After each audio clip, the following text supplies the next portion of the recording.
ita ba shari'a musulunci a buɗe take da za a ce kuma Allah ba zalunta ba sai dai ba zalunci kansa wannan gaskiya dan bai dora masa abin da ba zai iya ba wannan gaskiya ne wani bala'i ne fito istibna'i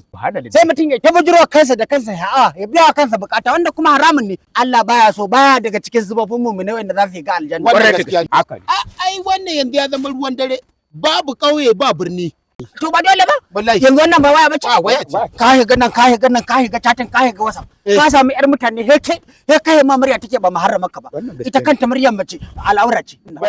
idan namiji da mace suka kebe na ukun su waye sai dan to kai da kanka ka janyo kanka abinda hankalinka zai tayi ka aka ta saban Allah wannan gaskiya ne wannan gaskiya ne kuma na iri ce kuma duk sunan ta zina kwarai kuwa kuma wallahi ba ka taba daina ba inda baka kiyaye ba gata